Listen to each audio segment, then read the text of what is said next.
ปีนาเอาจัก2 คืนเด้อพ่อน่ารักหลายให้เมียมานั่งเบิ่งบาดนีปีนาเสเมียนั่งเบิ่งลูกที่เป็นผู้ทำงานเองบาดนีบัดสิมวนกับบัดพระมวนบองสีเศร้าเนาะบัดเศร้าแล้วพากันเงาหงอยอยู่มันบ่ได้เป๊กบ่คือมันจังไดเสียงมาเด้อพันรุ่นเฮา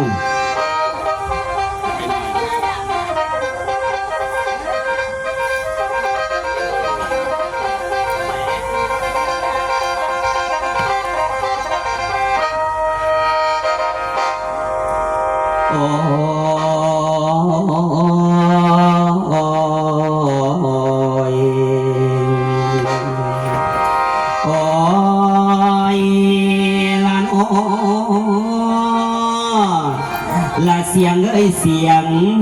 เสียงแม่งง่วงอยู่ในดงสังมามวนเอาสวดจักบาทในกสิมวนไปเลยละเสียงรถด่วนออกจากสถานีดังคือกองบ่าวหมอลำไม่ญาติคันพี่น้องอยู่ทางพี่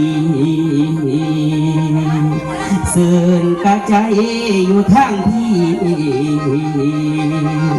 เสื่นกระใจหนาวในโอ้ยน้อง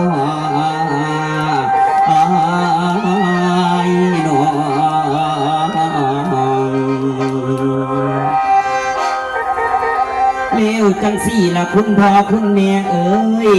สมควรแล้วลาตีไก่สว่างและเห็นทั้งพวกผู้เฒ่าทางบ้านแห่งอยู่ไกลพวกหมอลำพวกหมอแค้นกะสิได้ลาจากกันไปก่อนเด้อสิลงจากเวทีหนีไปไผไปมันห่างวันบ่เห็นหาฝูงศรัทธาไปเว้าสัญญากันนั้นว่าถึงเวลาหอดสำนีตะเว้นขึ้นว่าจังนี้เกินเวลาหอดสำนีตะเว้นขึ้นว่าจังนี้เพราะแต่ว่าทอนี้สิลาจากกันไป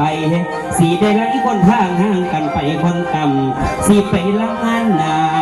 ขอละเมื่อซ้ำสาก่อนสิได้จวนจากผ่านเวลาขึ้นผาทวนคืนบ่อยากพัดภาพวินวิทหักจองจำหนีบ่อยากไก่ใส่ข้ออีพอวินหักมาเวียนจำเป็นแหล่โหเวลามาไล่พอไล่พวกพี่น้องสถาทานโอ้สุคนมีเงินนาจังพบกันเด้อแม่เด้อ